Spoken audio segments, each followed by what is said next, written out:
दोस्तों मैं स्पेन हमारे यूट्यूब चैनल पे आप सभी का हार्दिक स्वागत करता हूं। आज डेट है 11 जून और मैं लेके तैयार हूं आज का इम्पोर्टेंट करंट अफेयर। अगर आप हमारे इस चैनल पे नए हैं तो चैनल को सब्सक्राइब कीजिए, साथ ही साथ बेल आइकन को भी प्रेस कीजिए ताकि डेली करंट अफेयर्स की वीडियो का नोटिफिकेशन आप तक पहुँच सके। इसी के साथ हमारी ये वीडियो शुरू करते हैं।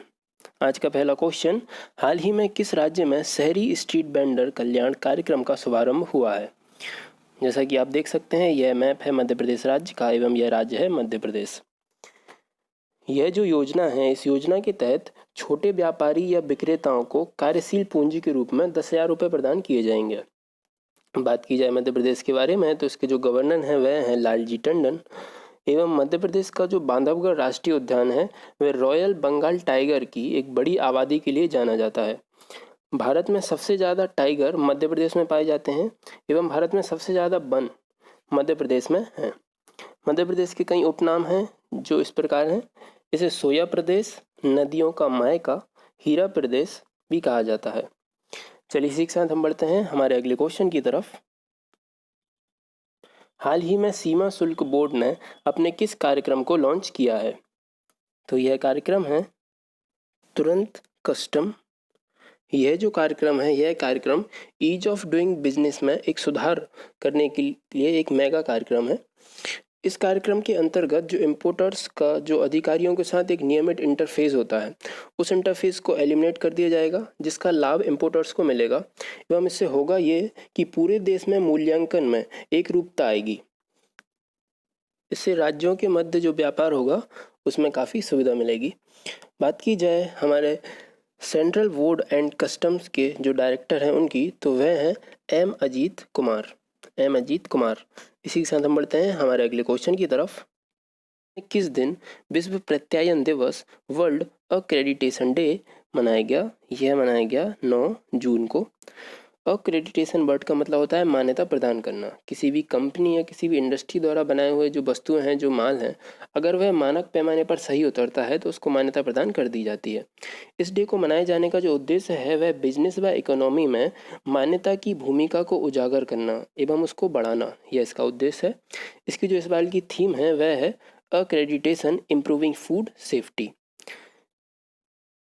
क्वालिटी काउंसिल ऑफ इंडिया ने इस डे को सेलिब्रेट किया जो regulators perspective on food safety and industry perspective on food safety पर आधारित रहा। हमारे क्वालिटी काउंसिल ऑफ इंडिया के जो अध्यक्ष हैं वह हैं आदिल जैनल भाई। इसी के साथ बढ़ते हैं हमारे अगले क्वेश्चन की तरफ। किसमें ADIA आबू धाबी निवेश प्राधिकरण ने 5.16 लाख करोड़ रुपए का निवेश किया है? तो यह निवेश किया है जियो प्लेटफॉर्म पे।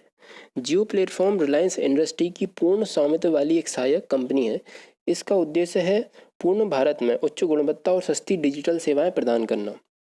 बात की जाए ADIA की तो आबू धाबी सरकार की यह सबसे बड़ी निवेश शाखा है। इसी के साथ हम बढ़ते हैं हमारे अगले क्वेश्चन की तरफ। AIU एथलेटिक्स इंटीग्रिटी यूनिट ने गोमती मारी मुथु पर 4 साल का प्रतिबंध लगाया है। वह किस खेल से संबंधित है? वह संबंधित है एथलेटिक्स से। बात की जाए एथलेटिक्स इंटीग्रिटी यूनिट के जो अध्यक्ष हैं वह कौन है? वह हैं ब्रेट क्लॉथियर एवं इसका मुख्यालय है मोनाको में। एथलेटिक्स फेडरेशन ऑफ इंडिया के जो अध्यक्ष हैं वह हैं एडिले जे सुमरीवाला एवं इसका मुख्यालय है नई दिल्ली में। इसी के साथ बढ़ते हैं हमारे अगले क्वेश्चन की तरफ। किसे नासा डिस्टिंग्विश्ड सर्विस मेडल से सम्मानित किया गया है?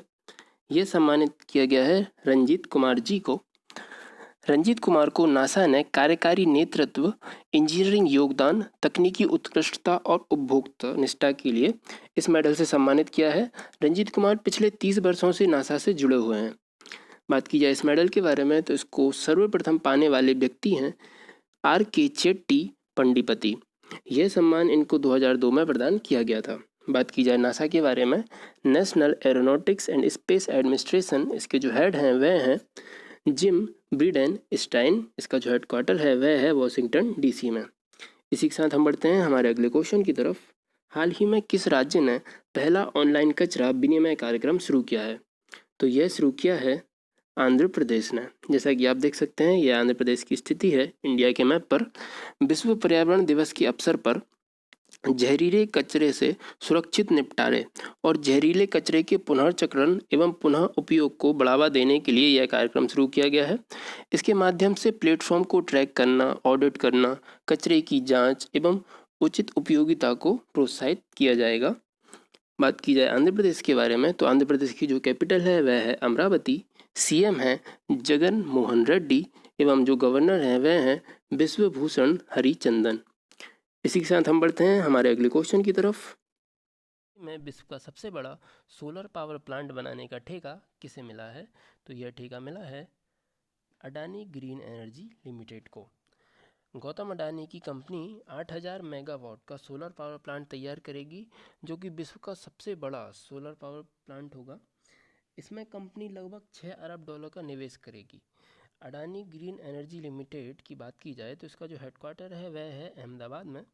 बात की जाए एनजीटी के बारे में, नेशनल ग्रीन ट्रिब्यूनल के बारे में, तो इसके जो चेयरमैन हैं वह हैं आदर्श कुमार गोयल।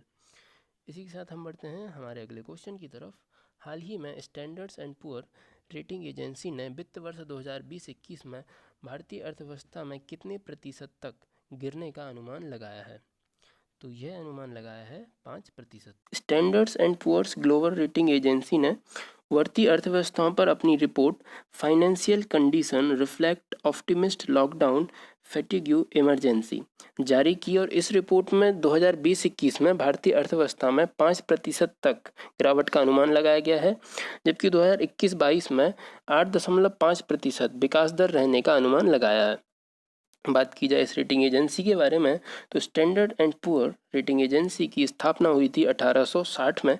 इसके जो फाउंडर हैं वह हैं हेनरी वेरनम पुअर। इसका जो हेडक्वार्टर है वह है न्यूयॉर्क में।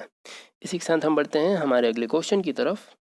हाल ही में किस संस्थान ने रोटरी इंडिया के साथ ई सामग्री प्रसारित करने के लिए समझौता किया है? तो यह समझौता किया है NCERT ने, national council of education research and training. NCERT ने मानव संसाधन विकास मंत्रालय के साथ समझौते ज्ञापन पर हस्ताक्षर किए हैं एवं इसके द्वारा रोटरी फाउंडेशन कक्षा 1 से 12 की ई सामग्री को अधिक रचनात्मक बनाएगा, ज़्यादा इनोवेटिव बनाएगा एवं देश भर के जो बच्चे हैं उन तक यह सामग्री पहुंचाएगा। बात की जाए NCERT के बारे में, तो इसके जो डायरेक्टर हैं वह हैं ऋषिकेश सेनापति। इसका जो हेडक्वार्टर है वह है न्यू दिल्ली में। हमारे मानव संसाधन विकास मंत्री हैं रमेश पोखरियाल निशंक। इसी के साथ हम बढ़ते हैं हमारे अगले क्वेश्चन की तरफ। इकबाल वानी को किस राज्य के उच्च न्यायालय का नया न्यायाधीश नियुक्त किया गया है? तो यह राज्य है जम्मू कश्मीर राज्य। इसके पहले वकील जावेद इकबाल बानी जम्मू कश्मीर के लगभग 11 महीने तक एडवोकेट जनरल रह चुके हैं। बात की जाए जम्मू एंड कश्मीर के बारे में, तो जम्मू कश्मीर की जो समर कैपिटल है वह है श्रीनगर, विंटर कैपिटल है जम्मू एवं इसके जो गवर्नर हैं वह है गिरीश चंद्र मुर्मू। जम्मू कश्मीर में कुछ नेशनल पार्क काफ़ी फेमस हैं, जिनके नाम हैं हेमिस नेशनल पार्क एवं दाजिगामा नेशनल पार्क। इसी के साथ हम बढ़ते हैं हमारे अगले क्वेश्चन की तरफ। हाल ही में किस देश ने कोविड-19 से सही हुए मरीजों के लिए प्लाज्मा विनिमय की सुविधा के लिए एक ऑनलाइन नेटवर्क शुरू किया है? तो यह देश है बांग्लादेश। बांग्लादेश ने यह जो सुविधा शुरू की है इसका जो नाम है वह है सोहो जोधा। इसे बांग्लादेश के ICT व स्वास्थ्य सेवा महानिर्देशालय ने शुरू किया है। बात की जाए बांग्लादेश के बारे में, तो इसकी जो कैपिटल है वह है ढाका, करेंसी है टका, इसकी जो PM है वह है शेख हसीना।